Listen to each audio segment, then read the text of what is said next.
인사합시다. 안녕하십니까? 네, 반갑습니다. 자, 오늘은 이제 7, 8월 문제풀이 과정 첫 시간입니다. 그 문제풀이 남은 4개월을 어떻게 문제풀이를 하고 어떻게 보내면 좋을지에 대해서 한번 말씀을 드리고 가도록 하겠습니다. 이 아까운 시간에 드리는 말씀이니까 귀담아 들으시고요. 본인이 해당 사항이 있다면 그렇게 좀 정리를 잘 해주셔가지고 남은 기간을 알차게 보냈으면 좋겠습니다. 자, 일로 한번 와보실까요? 지금 시기는 7, 8월 이제 문제풀이입니다. 시험이 한 4개월 앞으로 훅 다가오는 그런 시기예요. 그래서 그동안 이렇게 시간이 좀 많이 남았다라고 생각을 하셨다가 갑자기 시험이 훅 들어오니까 긴장도 좀 되고 갑자기 멘붕도 오고 막 그런 시기가 아닌가라는 생각이 들어요. 일단 7월 달은 이제 우리 공인중개사 과정에서는 조금 변화가 있는 그런 시기예요. 그동안은 그 이론 위주의 수업을 좀 하다가 지금부터는 거의 이제 문제풀이 7월달, 8월달은 단원별 문제풀이를 하게 되고 9월달, 10월달에는 뭐 족집게 백선, 동형 모의고사 뭐 이런 식으로 해서 거의 이제 문제풀이를 하게 됩니다. 근데 이제 문제풀이가 갑자기 딱 다가오면 우리 수험생들이 문제가 좀 잘 안 풀리는 경우도 있고요. 그리고 생각보다 1차 점수가 좀 안 나오는 경우도 있고 그래서 이거 어떻게 해야 되나 상당히 고민이 많은 시기가 아닌가라는 생각이 일단은 듭니다.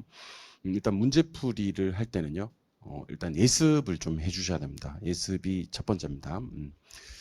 그 예습이란 건 문제를 미리 풀어 오시자는 거예요. 문제를 미리 풀어 오시자. 그래서 지금 미리 풀어 오신 분들도 계시고 그냥 이렇게 오신 분들도 계실 건데 좋아요. 첫째 시간에는 그냥 뭐 수업을 들으신다 하더라도요. 다음 주부터라도 문제를 미리 풀어 오시고 저랑 같이 문제풀이를 하시고 집에 가서 복습을 하시고 요 3단계를 거치실 거 아닙니까? 그죠? 그런데 이제 저는 두 가지에 좀 중점을 두셨으면 좋겠습니다. 미리 문제를 풀어 오실 때랑 복습하실 때. 그 미리 문제를 풀어 오실 때는 요게 이제 반드시 지켜져야 되는 건데 잘 안 지켜지더라고요. 여러분들의 선택이에요. 알아서 하세요. 반드시 시간을 측정해서 문제를 푸셔야 됩니다. 시간 측정. 첫 번째입니다. 요거는 이제 잘못된 습관으로 가는 것을 미리 방지해 놓기 위함인데요. 그 시험만 치면 시간이 너무 부족하신 분들 계시죠. 그러니까 뭐 알고 모르고가 문제가 아니야. 뭐 10개씩, 15개씩 못 풀어. 막 1차 같은 경우는. 그래서 내가 어떨 때는 그런 생각을 하고 있을 겁니다. 이렇게 내 공부를 내가 지금 뭐 하고 있나? 어차피 풀지도 못하는 문제들을 왜 이렇게 고민하고 있나? 10개, 15개를 그냥 뭐 이렇게 찍는 거예요. 그냥 문제만 보고 찍는 거지. 그런 경우도 있습니다. 시간을 절약할 수 있는 방법을 여러분들이 강구해 두셔야 되는데 연습이 하나도 안 돼 있는 겁니다. 이렇게 연습이 안 돼 있는 경우도 잘 없을 만큼 연습이 안 돼 있습니다. 예를 들면 여러분들 다음 주 수업을 예습을 할 때 문제가 한 50문제 정도 된다고 칩시다. 그죠? 예습할 문제가 50문제면 50문제를 한꺼번에 풀 필요가 없어요. 여러분들 15개, 10개 이렇게 나눠서 풀어도 되거든요. 다만 그러니까 나눠서 풀 때는 15개를 풀 때는 시간 15분 재서 문제를 푸는 거고요. 10개를 풀 때는 시간 10분을 재서 문제를 푸는 겁니다. 그러면 시간 내에 못 푼 문제는 어떻게 해야 돼요? 찍어야 돼요. 찍는 것까지. 예. 그러니까 시간 측정해서 문제 푸는 게 연습이 안 돼 있으면 이게 정말 안 좋은 습관이 자리 잡아요. 그래서 나중에 시험장에 가셔서 1번 문제, 2번 문제 풀 때까지만 하더라도 긴장을 하기 때문에 그렇게 문제를 풀어나갑니다. 시간 내에 문제 풀기 위한 노력을 하다가 그 안 좋은 습관이 스물스물 올라와요. 그래서 한 20번쯤 문제 풀다 보면요. 한 문제 가지고 자기도 모르게 달콤한 시간 4분, 5분이 가버리는 겁니다. 한 문제 푸는데 시간이 4분, 5분이 간다고. 이 습관이 전혀 안 돼 있는 겁니다. 중간에 답이 나오면 체크하고 다음 문제로 넘어가야 되는데 그것도 안 돼 있고. 그다음에 짧은 지문부터 먼저 풀어야 되는데 또 그것도 안 돼 있고.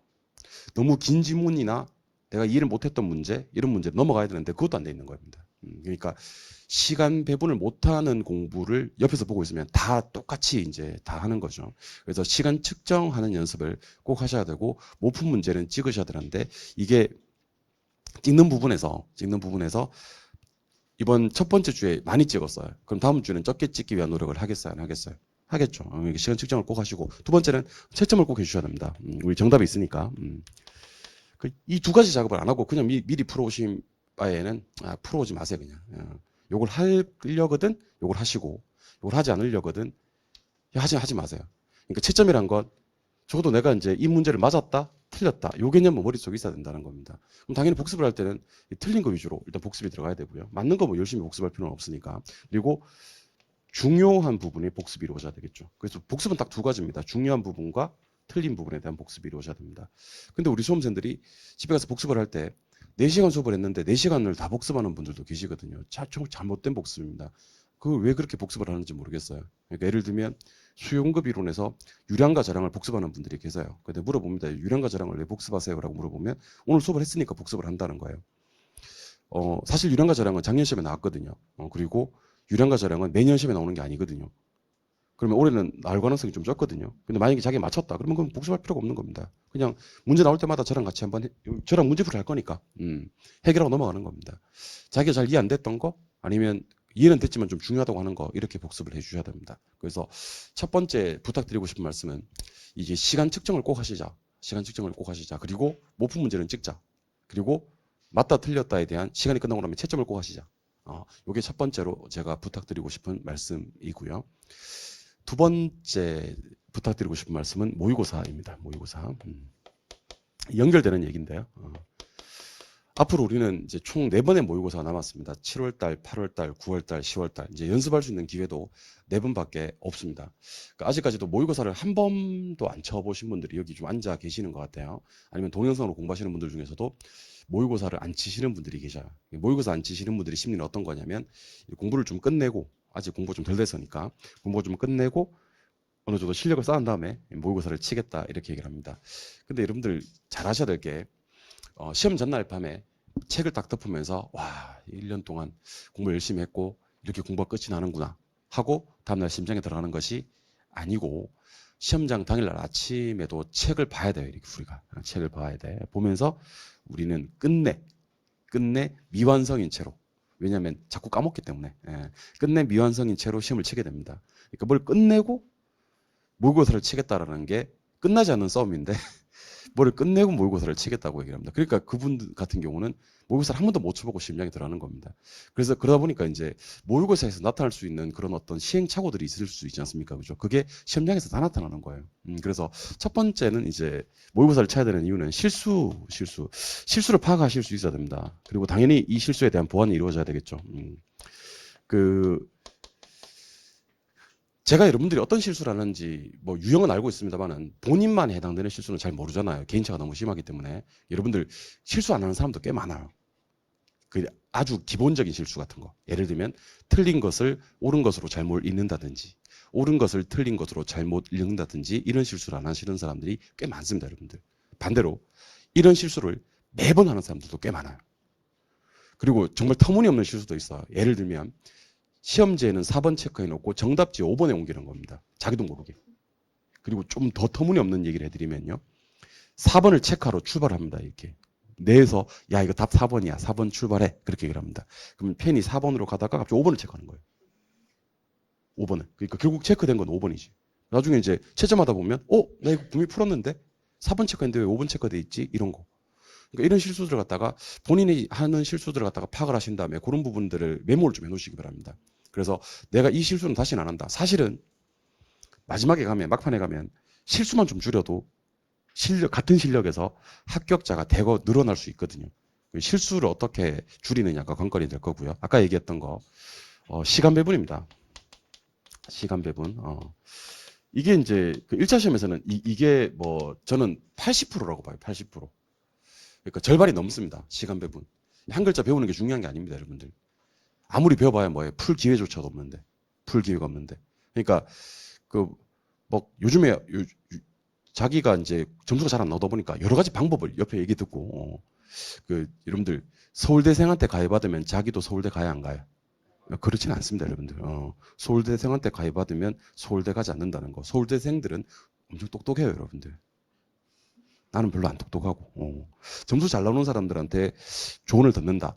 그러니까 우리 강사들은 사실은 그렇지 않습니다, 여러분들. 강사들은 저희 기준에서 얘기를 드리는 게 아니고 평균을 내요. 이렇게 우리 수험생들이 평균적으로 이렇게 공부를 했으면 좋겠다라는 얘기를 드리는 거고 이제 공부 잘하시는 분들이 조언을 해줄 때는 자기도 깝깝하니까 조언을 해주는데 보이는 거지. 왜 이걸 못하지 하고 보이는 거지. 근데 그게 그 사람한테는 딱 들어맞지 않는 경우가 상당히 많이 있습니다. 사실은 그 조언 자체가. 그러니까 이렇게 너 민법을 먼저 봐. 자꾸 개론부터 먼저 보니까 시간이 없잖아. 그렇게 얘기를 하는 겁니다. 그래서 민법을 먼저 봤어. 시간이 더 없어. 예전에는 조금 부족했는데 이번엔 아주 시간이 부족한 거지. 그러니까 스타일이 다 다르다는 거예요. 사람마다. 사람마다 스타일이 다 다른데 무리하게 옆 사람 말을 듣고 이 방법을 갖다 바꾼다든지 옮긴다든지 그랬을 때는 부작용이 더 많이 나는 경우도 사실은 많이 있습니다, 여러분들. 그리고 제가 드리고 싶은 말씀은 무슨 말이냐면요. 이 본인이 파악을 해야 되는 겁니다. 본인의 문제를 갖다가 본인이 파악을 해야 되는 겁니다. 특히 시간 배분 같은 경우는요. 내가 시간 배분을 잘하고 있는지 없는지 기계적으로 딱 판단이 돼야 됩니다. 예를 들면 몇 분 차에는 몇 번 풀고 있어야 되고 몇 분 차에는 몇 번 과목을 넘어가야 되고 이런 게 머릿속에 다 있어야 되는 겁니다. 주구장창 민법 풀고 나니까 80분 지났다. 민법 다 풀고 나니까 20분 남았잖아. 어떻게 해야 돼요? 민법 맞아 푸세요 그냥. 민법 맞아 푸시고 개론은 안 건드리는 것도 좀 괜찮아. 20분 만에 뭘 하겠다는 얘기입니까? 그러니까 아무 준비가 안 돼 있는 상황에서 공부를 하는 겁니다. 이게 공부하는 거지 그냥.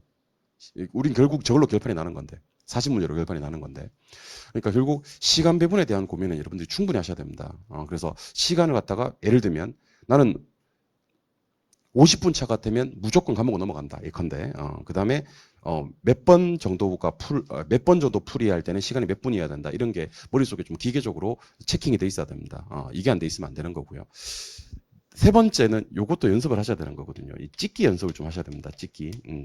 이거는 그냥 제가 여러분들한테 그냥 드리는 말씀이 아닙니다.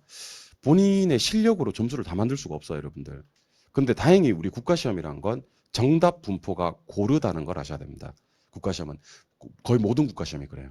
그러니까 우리가 부동산 학개론이 40문제지 않습니까? 그죠? 그러면 1번부터 5번까지 정답이 다 8개씩이에요. 약간의 오차가 있을 수는 있어요. 거긴 제 생각에는 처음에는 8개를 만들었는데 문제를 검토하는 과정에서 문제 오류가 발견돼서 지문을 바꾸는 과정에서 3번 정답이 9개, 4번 정답이 7개 이렇게 되는 경우는 있어요. 그런데 거의 대부분의 문제들은 정답이 8개씩 고르게 분포되어 있습니다. 그러면 오늘 문제를 막 풀었어요. 그죠? 개론을 신나게 풀었는데 결국에는 몇 개를 못 풀었냐면 한 7개를 못 푼 거예요. 그죠? 예, 그런데 문제 정답 분포를 딱 보니까 물론 그 기존에 다 정답은 아니겠지만 오답이 많겠지. 아직 정답은 아니겠지만 그날따라 2번이 2개밖에 없는 거예요. 2번이 7개를 못 풀었는데 근데 2번이 2개밖에 없을 리는 없어요, 여러분들. 2번은 반드시 8개가 나와야 됩니다. 그래서 나머지 7문제 못 푼 문제를 2번으로 쫙 밀어버리면 이건 제가 장담컨대 여러분들이 푼 거보다는 점수가 더 많이 나와요. 그 7개를 풀었을 때보다는 점수가 더 많이 나온다. 그러니까 이 찍는 걸 상당히 무시하더라고요. 등한시하고요. 자기 실력이 아니라고 생각을 하더라고요. 찍는 건 대단한 실력입니다. 근데 이 연습을 안 하시는 거예요. 찍는 연습을 갖다가. 그래서 찍는 연습까지를 꼭 하셔야 되는 게 이게 모의고사의 한 테스트입니다. 그리고 이 모의고사는 방금 제가 말씀드렸던 우리가 지금 진행하는 단원별 문제풀이의 한계가 있거든요. 단원별 문제풀이 한계. 단원별 문제풀이는 어떤 한계점이 있냐면 오늘 총론을 공부합니다. 그럼 오늘은 총론만 공부하는 날이에요. 총론만. 그러면 국지화 그럼 부동산 바로 튀어나와.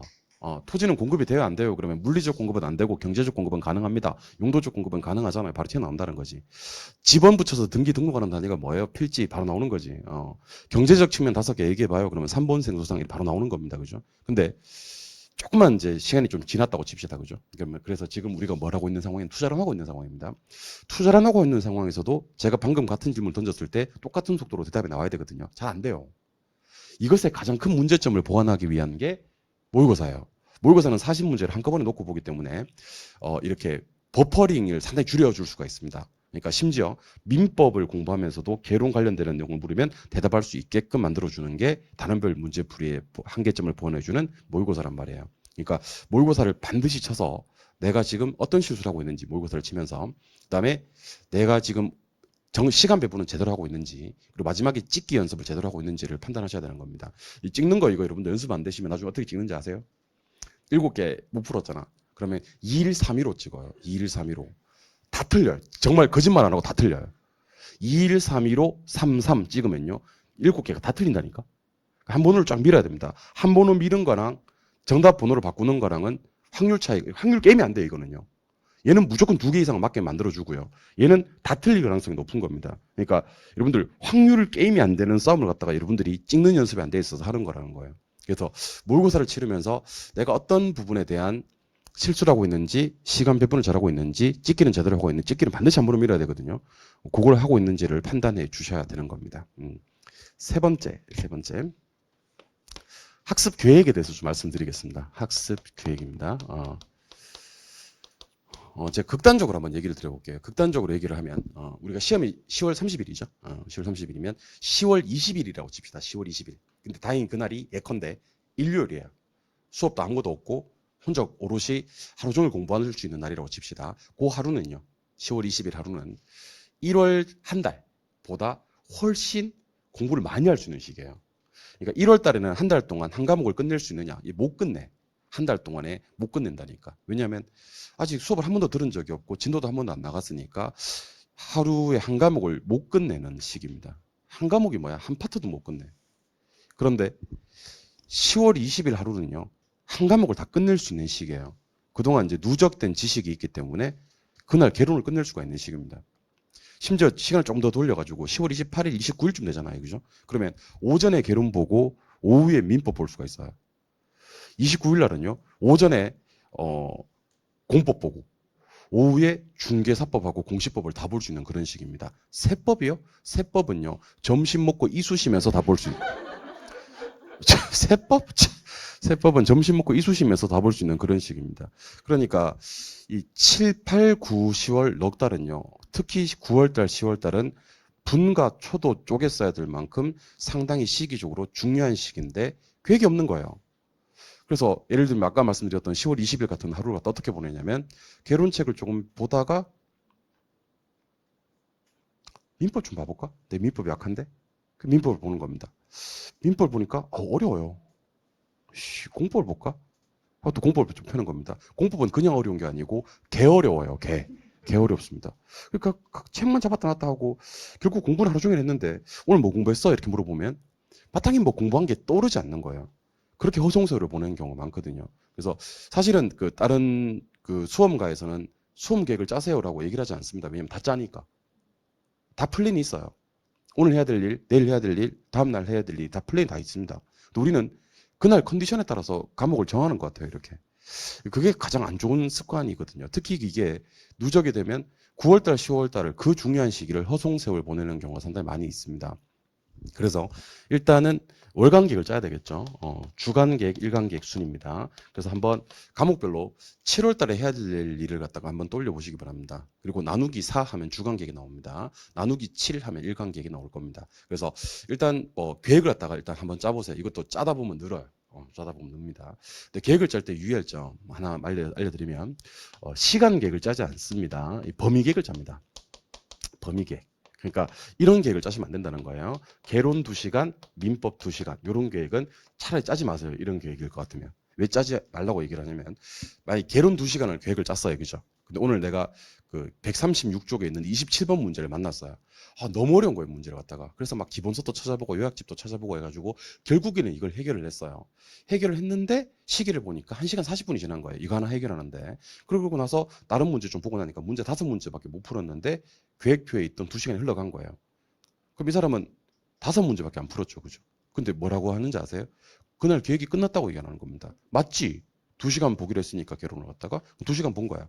그게 아니라 어떻게 하는 거냐면 범위 계획을 짜는 겁니다. 예를 들면 20초까지. 그럼 나는 어쨌든 20초까지는 봐야 되는 사람이잖아요. 그죠? 20초까지는 봐야 되는데 27번에 모르는 문제가 나왔다고 하더라도 나는 오늘 이 계획대로 가야 되는 건데 그냥 넘어갈 수밖에 없는 거지. 그건 패스. 나머지 문제에 집중할 수 있겠지. 아니면 민법 오늘 총칙까지 뭐 이런 식으로 이 범위 계획을 짜서 미션을 수행해 가야 됩니다. 근데 우리가 계획을 짤 때는 우리 수험생들이 그 어떤 마음으로 짜는지 내가 대충 알거든요. 완전 무리해요. 하지도 못하면서 완전 무리하게 계획을 짭니다. 그 계획만 보고 있으면 막 무조건 합격이야 이거. 그래서 저 한번 자기 짠 계획 짰다고 저는 들고 오는 사람들이 있거든요. 들고 오면 와, 내 속으로 이렇게 생각합니다. 이 계획대로만 되면 합격이지라고 생각을 합니다. 그래, 할 수 있어요? 하면 할 수 있대, 할 수 있대. 못해요, 그거 여러분들. 그러니까 자기가 할 수 있는 능력치를 저는 잘 모릅니다만은 처음에는 한 50%, 좀 올리더라도 70%를 짜야 됩니다. 절대로 자신의 능력치의 100%를 채우지 않는다는 거. 그러면 쌤 저기 내가 할 수 있는 양이 이만큼인데 50%에서 70% 짜면 남는 20%, 30%, 20%에서 50% 시간은 뭐 해? 라고 생각하실 수가 있는데 복습하면 돼요. 오늘 했던 거 총정리. 왜 계획을 전체를 능력치의 100%를 채우지 않냐면요. 돌발 변수가 생기거든요. 그러니까 오늘은 내가 예를 들면 개론을 50페이지까지 보기로 했는데 갑자기 뭐 일이 좀 생겨버렸어요. 뭐 이렇게 출장 간다든지 뭐 직장인들 같은 경우는 아니면 몸이 좀 컨디션이 생각보다 안 좋다든지 그러면 예를 들면 오늘이 7월 7일이라고 칩시다. 그죠? 그럼 7월 8일, 7월 9일 요렇게 갈 건데요. 7월 7일 날 내가 공부 전혀 못 해버렸습니다. 근데 어차피 여기는 내 능력치가 이만큼이라면 내 능력치가 이만큼이라면 계획을 짤 때 절반밖에 짜지 않았단 말이에요. 여기도 절반의 계획이 있을 거고 절반의 계획이 있을 겁니다. 그럼 요 절반을 들어서 여기 일부, 여기 일부를 갖다가 주는 겁니다. 그래서 저는 계획을 틀 때는요. 틀어도 돼요. 계획은 뭐 틀어도 괜찮습니다. 그런데 월간 계획과 주간 계획은 건드리지 않았으면 좋겠어요. 그러니까 일간 계획을 흔드는 거예요. 요거를. 일간 계획을 흔들어서 부분 수정을 해 나가시는 겁니다. 계획은 성취감이 반입니다. 이게 늘어요. 이게 계획 짜는 게 이게 늡니다. 처음에는 무리한 계획을 이걸 까먹는 거지. 무리한 계획을 짰다가 나중에 이렇게 계획을 틀려고 하다 보니까 이렇게 무리한 계획을 짜면 나중에 계획을 어떻게 틀어야 되냐면 주간 계획도 다 틀어야 되거든요. 그러다 보니까 이 사람은요. 계획표 보면요. 계획표가 너무 막 전부 다 그 수정 테이프 투성입니다. 계획대로 이행 못했으니까 계속 계획만 짜다 볼리다 보는 겁니다. 너 뭐하니? 아 오늘 하루 종일 계획 짰어. 뭐 그렇게 되는 거지.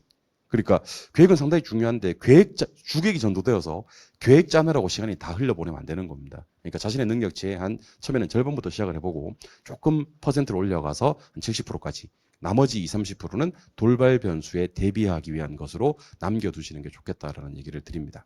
그리고 일로 한번 나보세요. 일로 한번 나보세요. 지금 상당히 많은 수험생들이 하고 있는 고민에 대해서 제가 알고 있습니다. 7월달 되면 그런 고민을 하거든요. 일단 제가 동차 준비하시는 분 손 들어보세요. 동차 준비하시는 분. 힘들죠. 1차만 준비하시는 분을 손 들어보세요. 안 들지 왜?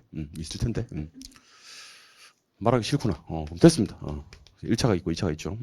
1차는 2과목입니다. 2과목. 2차는 4과목이고요. 원래는 3과목인데 뭐 공시법하고 세법하고 다르니까 4과목이라고 칩시다. 그죠? 그 사실은 이제 지금은 1차 점수가 나오는 사람하고요. 나오지 않는 사람으로 좀 구분해야 될 것 같아요. 1차 점수가 나오는 사람. 여기서 1차 점수가 나온다는 것은 평균 점수로 봤을 때는 일단 최소 50점은 이상. 안정적으로. 컨디션 좋을 때는 50점 넘게 나오고 컨디션 나쁠 때는 막 30 몇 점 나오고 이게 아니고 안정적으로 50점 이상 나오시는 분들과 그렇지 않는 분들로 구분해야 될 것 같습니다. 이 사람들이야 뭐 잘 하겠죠. 예. 이 사람들 1차 점수가 안 나오시는 분들 평균 점수가 60점에 한참 못 미치고 50점도 채 안 되시는 분들인데 일단 동차를 공부를 해버렸어요 벌써. 그리고 동차를 공부를 한 게 벌써 6개월 이상 돼버린 겁니다. 그래서 이 차를 놔야 될지 말아야 될지 그거조차도 고민이 안 되는 겁니다. 왜냐하면 1차가 안 나오니까.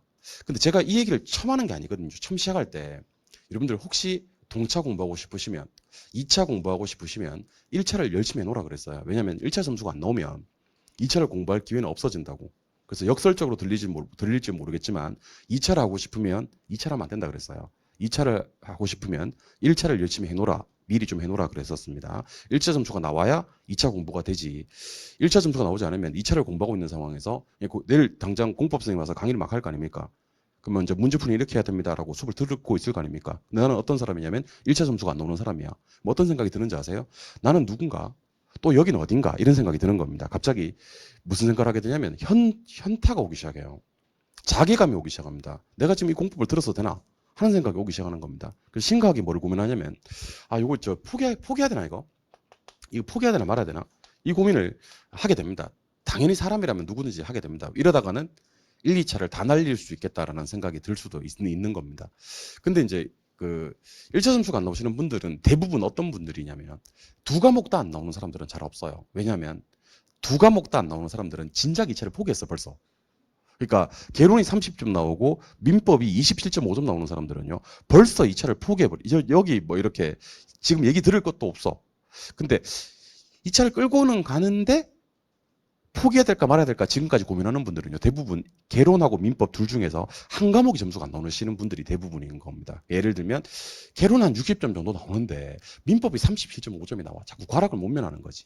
예컨대 민법은 한 62.5점씩 자꾸 나오는데 개론이 40점도 잘 안 나오는 겁니다. 그런 경우가 있다는 겁니다.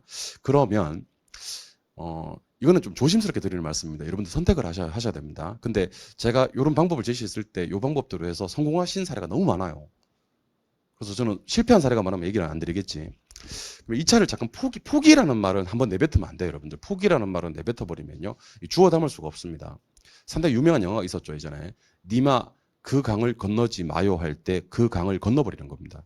그러니까 포기란 말 한번 내뱉어 버리는 순간 다시 못 돌아가는 겁니다. 벌써 건너지 말아야 될 강을 건너버리는 겁니다. 자, 그러면 어떻게 하냐면 예를 들면 내가 예를 한번 들어볼게요. 개론과 민법이 있는데 개론은 한 60점 정도 나와. 근데 민법이 37.5점이 나오는 거지. 와, 미치죠 이거. 민법 37.5점밖에 안 나오는 게 계속 시험만 치면 막 37.5점 막 40점도 안 넘어. 그래서 사실은 이분들 같은 경우는 2차가 안 들어와요. 앉아 있어도. 그러면 잠깐 2차를 보류를 해놓는 겁니다. 보류를 하고 대신에 뭐를 정해야 되냐면 기간을 정하셔야 됩니다. 기간. 한 달이면 한 달, 보름이면 보름 이렇게 기간을 정하셔야 돼요. 기간을 정하셔가지고 개론은 원래 하던 대로 하고요.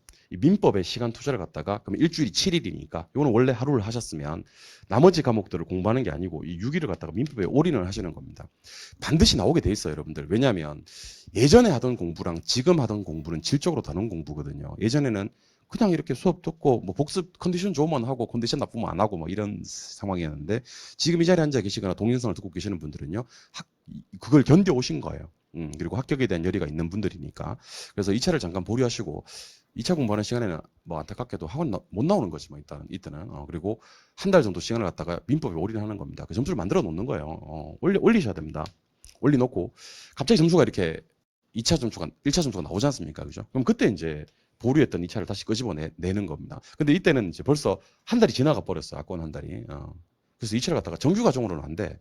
그래서 정규 과정은 안 되고 뭐 예를 들면 뭐 기출, 그다음에 백선, 일일 특강 뭐 이렇게 해서 그 나름대로 계획을 한번 짜보시는 겁니다. 그죠? 그래서 정규 과정으로는 서로 뭐 요행을 좀 바라는 겁니다. 근데 2차는 요행을 바래도 되느냐? 2차는 약간 요행을 바래도 돼요. 이게 약간 뭐 여러분들 어떻게 들리실지 모르겠지만 1차는 난이도가 좀 이렇게 적정선을 유지해요. 크게 쉽거나 크게 어려운 애가 없어요. 왜냐하면 두 과목이다 보니까 한 과목이 쉬우면 그 다음에는 그 과목이 어렵고 나머지 과목이 쉽고 이렇게 편차가 좀 난이도 편차가 좀 적어요. 근데 2차 같은 경우는 극도로 쉬운 애가 있어요. 극도로 어려운 애가 있고요. 그러니까 편차가 몇 퍼센트 정도 차이가 나버리냐면 20% 초반에서 30% 중반까지 합격률의 차이가 나버립니다. 난이도 차이예요. 그 해에 특별히 똑똑한 사람이 시험을 치지 않거든요. 그 해 특별히 뭐 이렇게 부족하신 분들이 시험을 치는 게 아니란 말이에요. 근데 합격률은 20% 초반대에서 30% 중반대까지 나오니까 합격률 15% 차이 같으면 이거 사실 있을 수 없는 일이거든요. 중기타 시험에만 있는 일이야 사실은.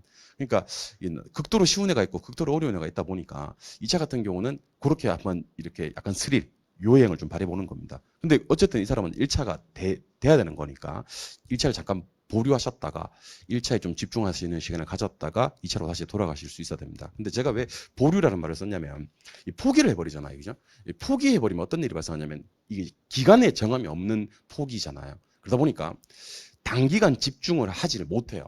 그러니까 원래 학원 나오던 일수가 6일이었는데 갑자기 이 사람은 2차를 포기해버리면 이틀만 나와도 되잖아요. 갑자기 마음의 여유가 막 너무 좋은 거예요. 진작에 이랬으면 좋았을 텐데 라는 생각이 드는 겁니다. 그러면서 갑자기 여유가 생기기 시작하면서 친구들 만나기 시작하고 끊었던 술을 마시기 시작하고 막 그래요. 그래서 결국에는 그 집중해야 될 시기를 나눠 쓰게 되거든요. 그리고 갑자기 1차 집중을 하다 보니까 점수가 팍 나와요. 1차가 갑자기 나오는 거지. 점수가 갑자기 평균 65점씩 나오는 겁니다. 근데 자기 입으로 포기라고 한번 내뱉어 버리는 순간 못 돌아가요. 그래서 제가 건너지 말아야 될 강을 건넌다고 얘기하는 겁니다. 이 기브업이란 단어는 포기란 단어는 함부로 내뱉는 단어가 아닙니다, 여러분들. 한번 포기해버리는 순간 다시 못 돌아가는 겁니다.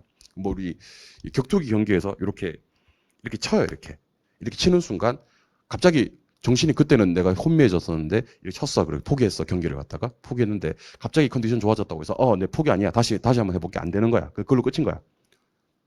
진 거야, KO 패 이렇게 되는 거지. 그러니까 포기라는 말은 그렇게 쉽게 꺼낼 수 있는 단어가 아닌 겁니다. 그래서 혹시 1차가 너무 안 나오시는 분들은 한번 2차 잠깐 보류하셨다가 1차에 집중할 수 있는 시간을 좀 가지셔야 됩니다. 그래서 1차 점수 어느 정도 만들어 놓고 2차는 그때는 정규 과정을 소화할 수는 없는 거니까 그렇게 한번 만들어 보시기 바라고 1차 점수가 나오시는 분들에 대해서 좀 말씀을 드리고 싶은 얘기가 있습니다. 1차 점수가 나오시는 분들은 2차 점수가 너무 안 나오는 거지. 1차는 이제 만들어 놨어. 평균이 65점 고정적으로 나와. 근데 2차가 중개사법이 한 50점 이렇게 중개사법이 한 50점 공법은 37.5점 이렇게 공시세법은 22.5점 이렇게 이렇게 막 더 안 좋아 막 더 안 좋아. 사실은 그 2차 공부가 좀 덜 되신 분들은 사실은 공법 점수가 약간 더 높은 경우가 있어. 공시세법보다. 왜냐면 공법은 워낙 어렵다고 하니까 그래도 좀 봐놓은 게 좀 있거든. 근데 공시세법은 아예 안 봐. 아예. 나중에 저기 10월 달에 점심 먹고 이쑤시면서 보려고 너무 많이 남겨놓은 것 같아. 아끼는 거지. 그래서 이게 너무 점수가 안 나오는 경향이 있습니다. 그러다 보니까 이제 어떤 분들이냐면 1차 점수 나오시는 분들은 공부머리가 있는 분들이거든요.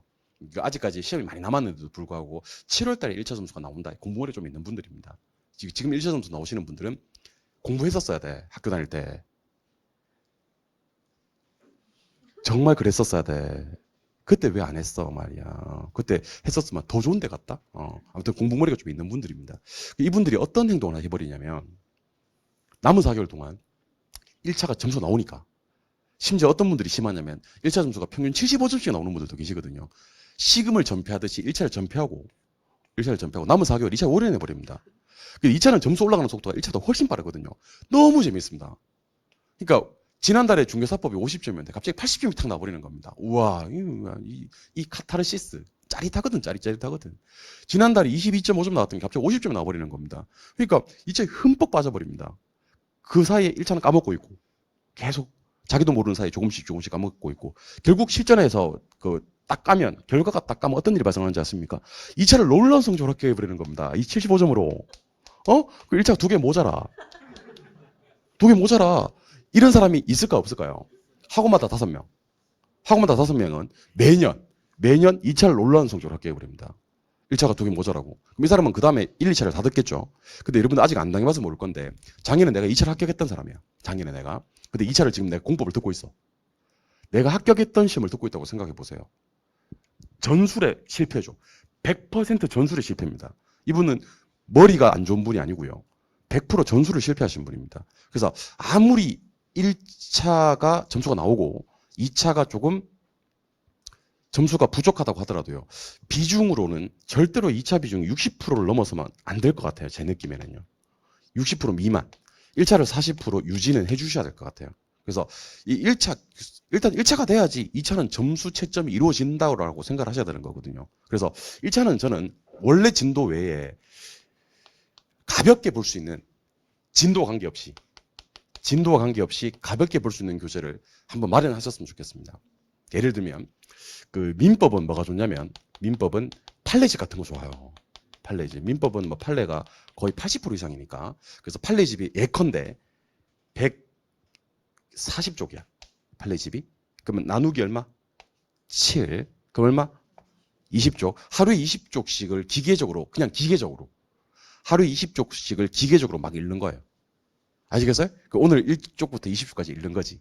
그 다음에 21쪽부터 그 다음날 40쪽까지 읽는 거지. 처음에는 요게 잠을 못 자게 할 만큼 시간이 많이 걸릴 거예요. 근데 일주일 그렇게, 그 다음 일주일, 시험장 갈 때까지 몇 번을 볼 수 있냐면 한 달에 4번. 넉 달 남았다 그랬지? 16번. 합격이야, 그냥. 이 사람 무조건 합격입니다. 그러니까 이렇게 계속 강강 유지를 하는 겁니다. 우리 최대생님, 그 민법 정말 잘하시는 분인데 이분을 갖다가 만약에 빠삐용 감옥에 가둬 놓는 거예요. 빠삐용 감옥에다가 희대 그 뭐 사기를 치고 빠삐용 감옥으로 이제 이송 수감이 됐습니다. 그죠? 그래서 3년 바퀴벌레 잡아먹고 하겠지. 그래서 3년이 지나서 이제 이분을 갖다가 풀어가지고 민법 문제를 풀게 하면 이분 아마 민법 70점 안 나올 거예요. 민법은 감각입니다. 감각. 이 얼마나 감각. 그러니까 특히 수험생들한테는 감각이 상당히 중요한 겁니다. 사실은. 그러니까 총칙을 보면서도 채권법이 떠오르고요. 채권법을 공부하지만 특별법에 감이 살아나는 게 민법이거든요. 그러니까 감각 유지를 하는 게 그 무엇보다도 중요합니다. 1차가 다 그래요. 1차가. 그리고 개론 같은 경우는 뭐 시크릿 노트 우리 저기 특강했던 교재 있죠. 이게 상당히 교재 잘 돼 있습니다. 아니면 우리 유튜브에 왜 제가 5분 순삭해서 촬영한 거 있잖아요. 그죠? 이런 걸 갖다가 좀 활용을 튜브더라고. TUB, YOUTUB더라고. 유튜브 5분 순삭 같은 걸 활용하시면 좋습니다. 요거 생각보다 많이 안 보시더라고. 제가 일부러 촬영한 건데. 아무튼 이렇게 매일 가볍게 볼 수 있는 거, 진도와 관계없이 매일 가볍게 볼 수 있는 거를 잠을 줄이시든지 아니면 밥을 빨리 먹든지 해서 시간을 갖다가 확보하세요. 아시겠어요?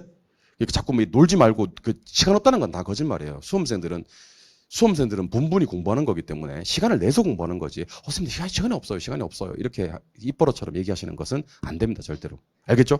그래서 점수가 나온다 하더라도 1차 과목은 공부를 좀 이완해서 원래 우리 문제풀이 하던 건 원래대로 진행을 하고요. 1차 과목 같은 경우는 계로민법을 매일 볼 수 있는 교재나 영상을 나름대로 마음에 품고 계셨다가요. 그걸 매일매일 볼 수 있는 습관을 길러주시면 좋습니다. 아시겠어요? 마지막으로 이 얘기를 좀 드립니다. 이제 마지막 얘기인데, 이거는 좀 일반론적인 얘기라서 사람들이 싫어하더라고요. 뭐 당연한 얘기 아닌가라고 생각하시던데, 일단 마인드 컨트롤이 저는 남은 4개월 동안 정말 중요하다는 얘기를 드리거든요. 일단 이왕 시작하신 거 중도 포기는 하지 않았으면 좋겠습니다. 중도 포기. 이런 얘기를 왜 드리냐면 우리 수험가의 원서 접수 인원이 작년 기준으로 한 22만 정도가 됩니다. 1차 기준 22만. 그중에서 30% 그러니까 한 5만 6만 정도가 시험장에 나타나질 않습니다. 우리가 흔히 결시라고 하죠. 결시. 30% 인원이 시험장에 나타나지를 않습니다. 2차는 더 심해요. 40% 이상, 한 절반 정도가 시험장에 나타나지 않습니다. 1차 시험 치고 2차 시험 칠 때는 누워서 칠 수도 있습니다. 원래 거리가 확보되어 있고 결시하는 인원 때문에. 아주 쾌적하게 시험 칠 수 있어요. 원서 접수를 하고 그동안의 심경의 변화를 일으키는 거죠. 들어가 봐야 결과가 똑같을 거란 거지. 근데 제가 아까 그랬잖아요. 특히 2차 같은 경우는 극도로 시험이 쉬웠던 해가 있다고. 그러니까 그런 생각을 꼭 하셔야 되는데 중간에 중도 포기하시는 분들이 계시는 것 같아요. 안타까운 일입니다, 여러분들. 절대로 중도 포기하는 일이 있어서는 안 됩니다. 절대로 네버. 이까지 왔으면. 아시겠어요? 두 번째는 이건 제가 좀 부탁드리고 싶은 말씀입니다. 좀 강하게 부탁드릴게요. 좀 듣기 거부가더라도 잘 들어놓으세요. 합격에 대한 확신이 있었으면 좋겠습니다. 그러니까 긍정 에너지지. 긍정 에너지. 저는 이 긍정 에너지와 합격에 대한 확신이 합격을 만든다고 생각하는 사람이거든요. 제가 이 확신이 있습니다. 우리 수험생들 중에서 이런 분들이 계셔요. 집에서 이제 물어보겠지. 이제 시험이 다가오니까 원래 관심이 없다가 시험이 다가오면 자꾸 묻습니다. 어떻게 공부 좀 잘하고 있어? 이렇게 물어요. 어떻게 합격할 것 같아? 이렇게 물어요. 그러면 뭐라고 얘기하는지 아세요? 우리 수험생들이 잘 안 돼요 공부가 이렇게 얘기를 합니다. 합격할 것 같아? 라고 물어보면 힘들어 이렇게 얘기를 합니다. 합격 못할 것 같아. 학원은 매일 나와. 근데 합격할 수 있냐고 물어보면 합격을 못할 것 같다고 얘기를 합니다. 이게 얼마나 비겁한 행동인지를 제가 알려드릴게요. 이게 합격 못할 것 같다고 얘기하는 이유가 뭐냐면 혹시 시험을 치고 잘못되잖아. 불합격했잖아. 그럼 그때 이제 내가 예전에 불합격할 것 같다고 하지 않았느냐. 요 면피 한번 하려고. 정말 비겁한 행동 아닙니까? 내가 공부 잘 된다고 한 적이 없지 않았느냐. 나는 분명 내 입으로 한 번도 내 입으로 합격할 것 같다고 얘기한 적이 없지 않았느냐. 나는 불합격할지도 모른다고 얘기하지 않았느냐. 요 면피를 한번 하려고 자기한테 부정적인 기운을 갖다가 가득 이렇게 씌우는 거예요. 심지어 어떤 분도 계시냐면 모의고사를 시험을 치고 와서 점수가 70점이 나왔어요. 개론이. 잘했잖아. 내가 70점이 나왔으니까 잘했어요. 축하드려요. 이렇게 얘기를 하면 뭐라는지 아세요? 자기 실력이 아니래요. 그럼 뭐예요 그러면? 다 찍었대요. 나는 이 자기 실력이 아니래 이거. 전문 용어로 이걸 뭐라고 하냐면 남자분들은 잘 아실 건데 후루꾸래요. 후루꾸. 이거는 후루꾸지 자기 실력이 아니라는 거야. 그러니까 실제로 시험장에 가면 이 점수가 안 나온다는 거지 자기는. 그러니까 올해 시험만 특별히 어려울 것 같아요. 올해 시험만 특별히 오래 시험만 완전 대박으로 어려울 것 같고 올해 시험만 특별히 자기는 안 될 것 같고 막 그렇대요. 그런 부정적인 에너지를 갖다 가득 안고 계시는 분들은요. 될 것도 저는 안 된다는 주의예요. 될 것도 안 된다는 주의. 그러니까 그렇게 비겁하게 그렇게 불안하게 그렇게 부정적으로 염세적으로 그렇게 시험을 준비하지 않았으면 좋겠습니다, 여러분들. 작년에 어떤 분이 계셨냐면 상당히 유명한 분이에요. 저희 메가랜드에서 상당히 유명한 분인데 정말 공부도 열심히 하셨고요. 이제 아는 분들은 알 거예요. 시험 치기 전에 사무실 얻어놨어요. 시험 치기 전에 사무실 얻어놨습니다. 무슨 사무실? 중개사 사무실. 그 사람 지금 거기서 중개업 하고 있겠어요? 안 하고 있겠어요? 하고 있어요. 하고 있습니다. 정말 열심히 했어요. 자긴 된다는 거야. 자긴 된다는 거지. 사무실 얻어놨다니까. 월세 나가고. 자기는 무조건 된다는 거야. 나가고.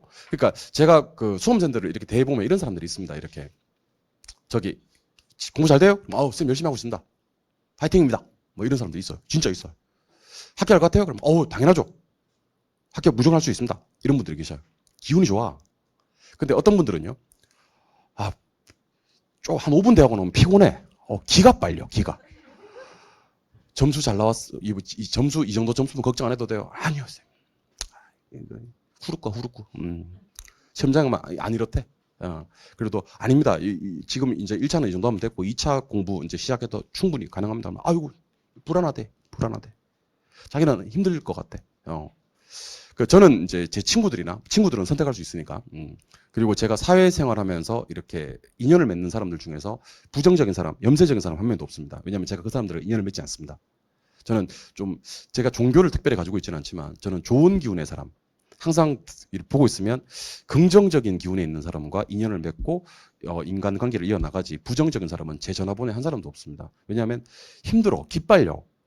아니, 시간을 내서 만나는데 그렇게 좀 부정적인 사람들과 만날 필요가 있겠나? 저는 그렇게 생각을 합니다.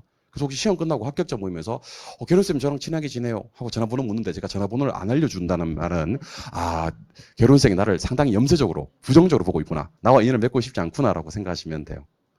아시겠어요? 맺고 싶지 않아요, 그런 부정적인 사람하고는.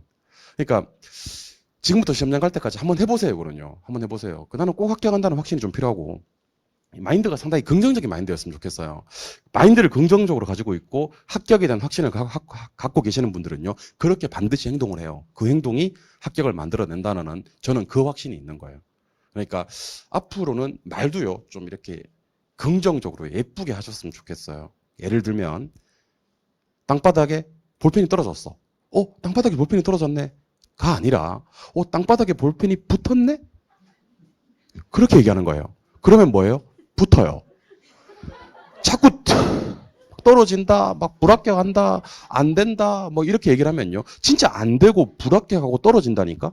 그러니까 말도 그렇게 좀 이렇게 합격할 수 있게끔. 시험 남은 사람들은 원래 그렇거든요. 예전에는, 요즘은 그런 거 없지만 시험 사법고시 공부하고 이런 사람들은 수염도 안 잘랐어요. 그런 거 있었다니까. 그리고 막 시험 당일날 미역국 끓여줘, 안 끓여줘? 미끄러진다고 미역국도 안 끓여주고 막 그랬다니까. 딱 붙으라고 엿 같은 거 엿 드시고 막 그랬다니까.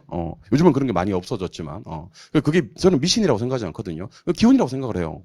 좋은 기운을 주고 싶은 거죠. 여러분들 좋은 기운으로 공부해도 합격할까 말까한 이 험한 수험 바닥에 자꾸 부정적 있고 안 좋은 기운으로 공부를 하시는 거, 저는 바람직하지 않다고 생각을 합니다. 이거는 제가 봤을 때는요, 불합격에 대한 두려움보다는요, 최선을 다할 자신이 없는 게 아닌가라는 생각이 들어요. 가족들한테 물었을 때, 가족들이 공부 잘 되라고 물었을 때, 잘 돼. 합격할 것 같아. 라고 얘기를 하고, 최선을 다하는 모습을 보여줬어요. 내가 정말 최선을, 남은 기간 4개월 동안 정말 기억에 남을 만큼, 내 인생에서, 오히려 학교 다닐 때부터 공부를 더 열심히 한 것 같은데, 라고 기억에 남을 만큼 최선을 다하는 모습을 보여주면요, 혹시 결과가 안 좋다 하더라도 누구도 여러분들을 비난하거나 원망하지는 않습니다. 그건 가족이 아니죠. 가족이란 건 그렇게 최선을 다하는 모습에, 합격에 대해서 물론 같이 축하해주는 마음은 있겠지만, 최선을 다하는 모습이었지만 결과가 안 좋다고 비난하는 가족들은 제가 알기로는, 제가 아는 범위 내에서는 한 명도 없지 않나라는 생각이 들어요. 그래서 이 합격에 대한 확신과 긍정적인 에너지를 주변에 뿜뿜 많이 나눠주시고, 자기도 그런 에너지를 가지고 계셨으면 좋겠다라는 얘기를 드려봅니다. 아시겠죠? 정리 한번 해드릴게요. 제가 이 아까운 시간에 오리엔테이션을 하는 이유를 좀 알았으면 좋겠습니다. 좀 이렇게 행동의 변화, 심리의 변화, 그리고 에너지의 변화가 좀 있었으면 좋겠어요. 일단은 문제풀이를 해야 되니까 미리 예습을 좀 해오세요. 미리 문제를 풀어오자는 거지. 근데 이거는 두 가지 전제 조건이 깔려 있는 겁니다. 시간 측정해서 문제 풀어주시고 채점까지 해야 됩니다. 예를 들면 부동산학의 체계가 6문제다. 6분 시간 재서 문제 풀어도 괜찮아요. 부동산의 개념과 분류가 13문제다. 13문제에서 문제 푸는 거예요. 민법 총칙에 가니까 법률 행위의 부관이 6문제다. 6분 재서 시간 푸는 겁니다. 못 푼 문제는 찍고. 그래서 뭐까지 해야 되냐면 채점까지 해하셔야 됩니다. 그래서 내가 어떤 부분을 맞고 어떤 부분을 틀렸는지를 확인한 다음에 틀린 부분에 대한 복습, 중요한 부분에 대한 복습이 이루어져야 된다는 게 첫 번째 예습에 관한 얘기였습니다. 두 번째, 우리가 지금 하는 건 단원별 문제풀이 과정인데 이것에 한계가 있습니다. 각계로는 잘하는데 모아놓으면 잘 안 되는 경우가 많이 있거든요. 이것의 한계를 보완하기 위한 가장 좋은 것이 모의고사입니다. 그래서 앞으로 4분밖에 남지 않은 모의고사를 100% 응시를 하면서 본인이 할 수 있는, 시험장에서 나올 수 있는 실수를 갖다가 미리 파악을 해서 보완을 좀 해놓으시고요. 제일 중요한 건 뭐니 해도 제일 중요한 시간 배분에 대한 고민을 충분히 하셔야 됩니다. 그리고 시간을 절약할 수 있는, 시간에 문제를 풀 수 있는 방법을 나름 강구해 두셔야 됩니다. 그리고 절대로 무시하면 안 되는 게 여러분들의 합격에 큰 보탬이 되는 게 찍기입니다. 찍기. 찍기도 한번 해봐야지 잘 찍지. 한 번은 미는 게 쉽지 않아요, 여러분들. 7문제를 한 번은 미는 게 가슴이 얼마나 아픈지 아세요? 근데 이것도 해봐야 돼요. 확률로 게임이 안 됩니다. 한 번은 미는 게 그날따라 빈도가 낮은 번호 한 번은 미는 게 이게 나중에는 합격의 키, 캐스팅 보트 역할을 할 수도 있다는 생각을 하셔야 됩니다. 세 번째는 10월 20일 하루가 1월 한 달보다 질적 퀄리티로 봤을 때 뭐 양적으로는 아니겠지만 질적으로 훨씬 더 우수한 공부를 할 수 있는 시기입니다. 그럼 남은 기간은 계획을 어떻게 짜느냐가 아마 시험의 승부를 가를 수 있다고 봐도 과언이 아닌데요. 일단 계획을 짜셔야 됩니다. 학습 플랜을 짜셔야 되는데 일단 시간 계획보다는 범위 계획을 추천해 드리고요. 나중에 계획대로 이행되지 않는 부분을 갖다가 오픈해 놓으셔야 됩니다. 가능성을. 따라서 100% 능력치를 다 짜지 마시고 한 50에서 70% 정도 짜셨다가 그러면 혹시 계획대로 이행이 되지 못한 날이 오면요. 요걸 갖다가 분산해서 일간 계획을 틀어서 계획을 이행하자라는 겁니다. 주간 계획을 한번 틀기 시작하면 자꾸 계획만 짜다가 볼일을 다 보니까. 그 다음, 지금 혹시 이제 그 1차 점수가 안 나오시는 분들은요, 두 과목도 안 나오시는 분들은 잘 없을 테고, 특히 한 과목이 안 나오시는 분들은요, 그 과목을 6일 동안 공부하면 점수가 나오게 되어 있습니다. 물론 시간을 정하셔야 됩니다. 보름이면 보름, 한 달이면 한 달 기간을 정하셔야 됩니다. 그 기간이 짧아지면 짧아질수록 짧은 시간 내에 이걸 해결하고 오시면요. 2차 합격할 확률이 그만큼 더 높아지는 겁니다. 그 시간을 정하셔서 부족한 과목에 대한 고민을 하시고 2차는 잠깐 보류하셨다가 혹시 시간이 너무 늦어졌을 때는요. 정규 과정으로 소화를 못하면 특강 과정으로도 한번 승부를 걸어보자 하는 거고요. 1차 점수가 나오시는 분들도 너무 2차에 올인하지 마시고요. 1차를 살피면서 특히 매일매일 볼 수 있는 교재나 강의를 하나 선택하는 게 좋다는 겁니다. 라이트하게.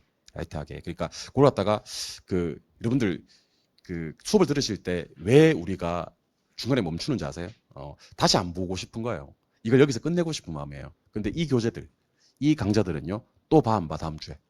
보지. 그 다음 주에 또 보지. 그 다음 주에 또 보지. 그러니까 어떤 느낌이 드냐면 오케이 지금은 좀 이해가 안 되더라도 한 번 더 보면 되겠지. 한 번 더 보면 되겠지. 그렇게 시험장 갈 때까지 16번을 보게 됩니다. 16번. 합격이에요. 16번 전과정을 다 봤다? 그게 합격입니다. 하는 사람이 없어서 그렇지 100% 이행하는 사람이 없어서 그렇지 하게 되면 무조건 합격입니다. 합격하고 싶으시면 제가 하는 대로 한번 해보세요. 아시겠죠? 예. 마지막으로는 우리는 계속 이렇게 학원 나오실 때 정신문장을 새로 해야 되거든요. 그러니까 일단은 포기는 없다. 그거는 여러분들이 저랑 오늘 저랑 눈 마주치고 수업하고 있는 분들은 약속을 좀 해주시고 두 번째는 한번 해보세요 이것도요. 그러니까 최선을 한번 다 해보세요. 기억에 남을 만큼. 저는 학교학생들한테 그런 얘기를 많이 들어요. 학교 다닐 때도 공부 더 열심히 했대요. 그러니까 예를 들면 2015년에 합격하신 분들은 지금도 그 얘기를 해요.